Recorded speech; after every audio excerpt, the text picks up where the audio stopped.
Hai, salam jumpa lagi Sobat Hati sekalian pada tema kita yang kedua, mengembangkan karunia Allah.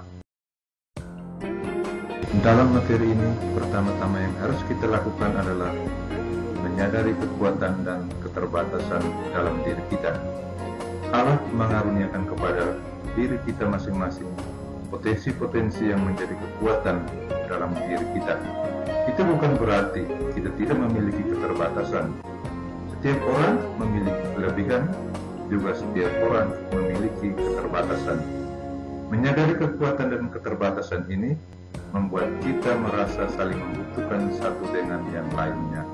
Sobat hati sekalian, sebagai bahan perbandingan, mari kita simak kisah Irene Karisma Sukandar. Nama Irene Karisma Sukandar mungkin asing di telinga kita, tapi nama ini sudah sering menjadi bahan perbincangan di dunia catur junior tingkat internasional. Irene Karisma Sukandar memang termasuk pendatang baru dalam olahraga catur Indonesia. Mengenal catur di usia 7 tahun, tepatnya tahun 1999, Irene telah memperlihatkan talenta yang luar biasa. Pada tahun 2001, ketika usianya baru 9 tahun, putri pasangan Singgi Heskel dan Cici Ratna Mulia sudah berhasil meraih gelar Master Percasi. Setahun kemudian, dia memperoleh gelar Master Nasional Wanita. 2 tahun kemudian, yakni pada tahun 2004, ketika berlangsung Olimpiade Catur di Mallorca, Spanyol, Irene mulai memperlihatkan tajinya dengan merebut gelar Master FIDE Wanita. Wow! Bukan itu saja, Irene juga meraih medali perak dalam arena yang melibatkan 864 peserta dari 107 negara. Hasil kerja keras, tak kenal lelah, dan selalu ingin maju menjadi kunci keberhasilannya.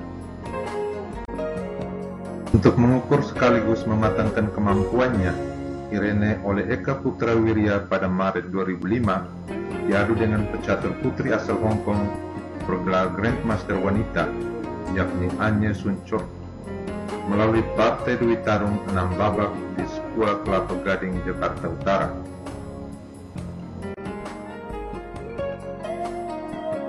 Dwi Tarung itu memang berakhir imbang 3-3, namun apa yang diperlihatkan pecatur remaja putri masa depan Indonesia ini sungguh layak mendapat pujian. Bahkan Irene dipastikan dapat memenangkan duel itu, jika saja dia tak melakukan kesalahan pada partai terakhir.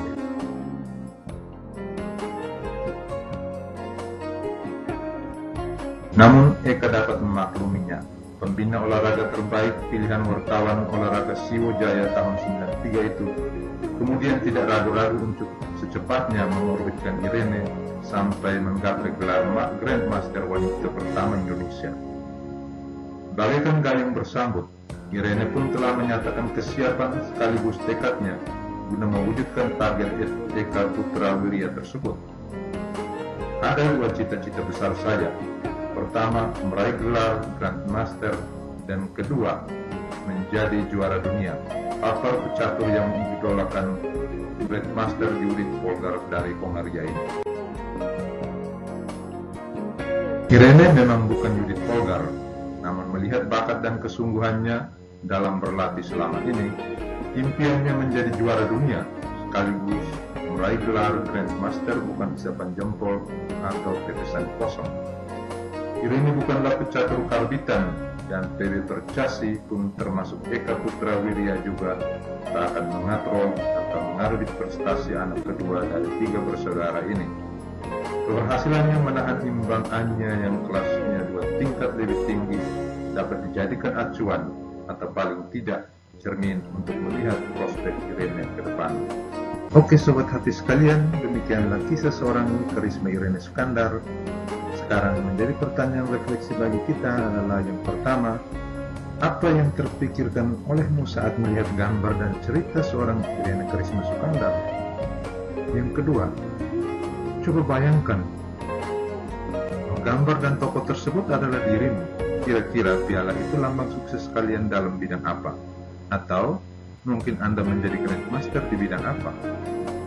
Kemudian yang ketiga, apa yang telah kalian lakukan sehingga bisa mencapai semua itu? Dan yang terakhir, siapa saja yang telah berperan dalam mencapai kesuksesan tersebut.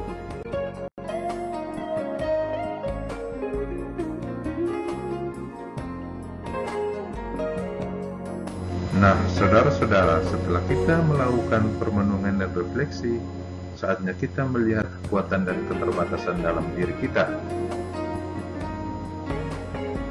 Masing-masing kita diminta untuk menuliskan potensi-potensi yang ada dalam diri kita, entah itu kekuatan maupun keterbatasan, baik menyangkut fisik, bakat atau kemampuan, materi, dalam hal ini di bidang ekonomi, sifat, dan yang lainnya, serta bidang yang dapat menjadi peluang kita meraih sukses.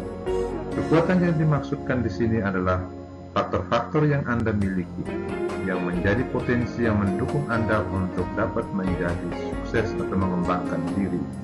Sebaliknya, keterbatasan itu berupa faktor-faktor yang dapat menghambat diri Anda untuk dapat mengembangkan diri. Oke, selamat bekerja. Oke, saudara-saudari, sobat hati yang dikasihi Tuhan, setelah kita melakukan refleksi singkat tersebut, hal yang patut kita sadari adalah bahwa pada dasarnya setiap manusia dianugerahi oleh Tuhan dengan berbagai kemampuan walaupun dengan kadar yang berbeda antara satu dengan yang lainnya. Tentu saja barangkali ada orang yang pandai dalam pelajaran matematika, belum tentu juga dia terampil dalam bidang olahraga, atau dia pandai bernyanyi, belum tentu juga dia pandai berolahraga. Nah, orang yang pandai dalam pelajaran IPA juga belum tentu pandai bersosialisasi dengan teman-teman. Jadi tidak ada orang yang pandai dan terampil dalam segala hal, bukan? Karena itu, saudara-saudara, bersyukurlah atas semua anugerah dalam dirimu.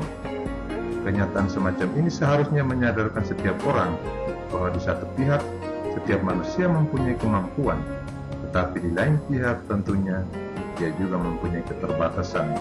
Maka tugas setiap orang adalah menemukan apa yang menjadi kemampuannya, serta menemukan juga apa yang menjadi keterbatasannya.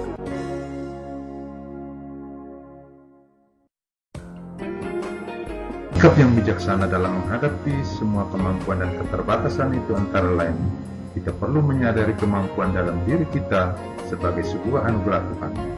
Dengan demikian, diharapkan kita tidak menjadi seorang sombong atau juga menjadi takabur. Kemampuan itu harus kita tingkatkan, dilatih terus-menerus agar semakin berkembang dan dapat dijadikan andalan hidup.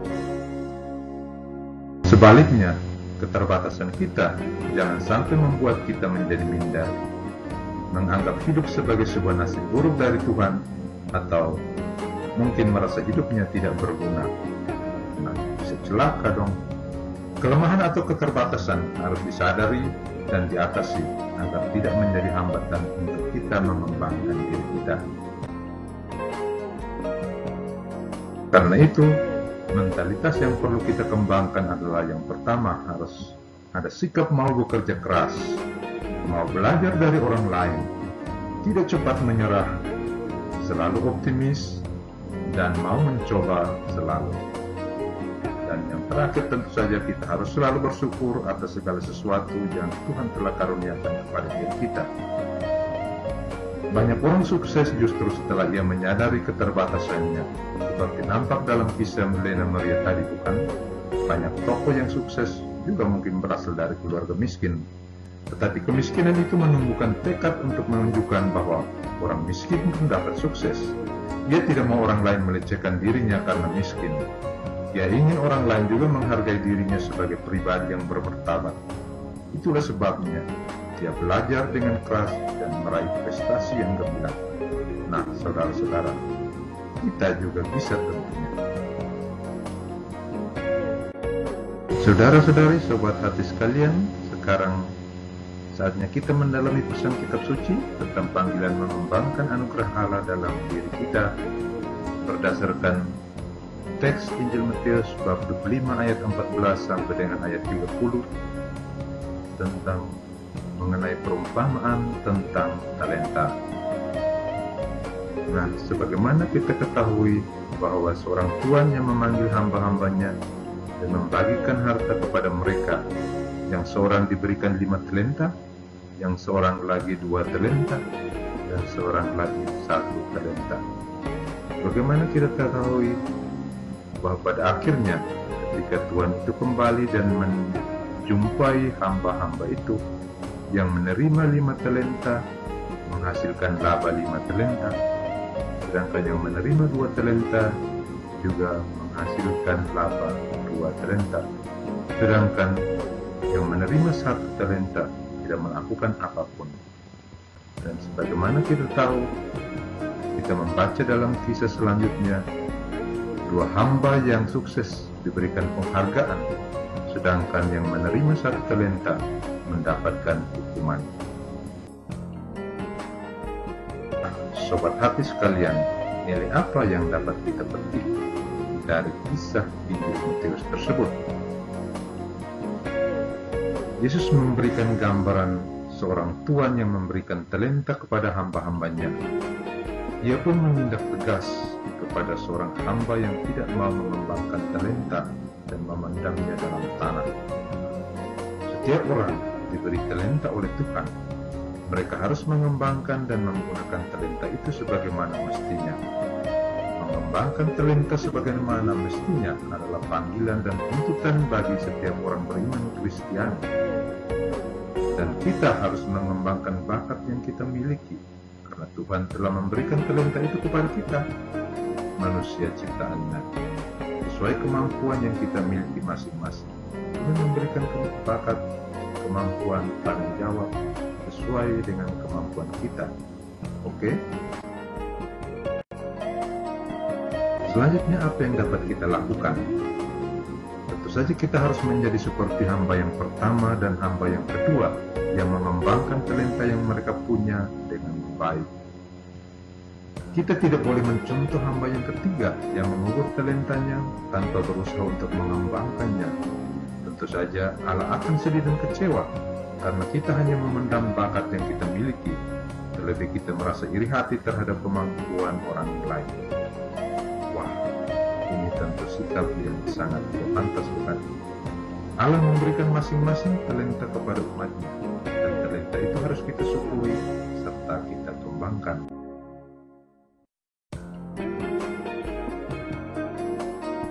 Sebagai bagian penutup dari tema ini, mari kita belajar dari kisah pensil berikut. Pada awal mula, pencipta pensil berbicara kepada pensil dengan mengatakan, "Ingatlah itu, selalu dan kamu akan menjadi pensil terbaik sesuai potensimu.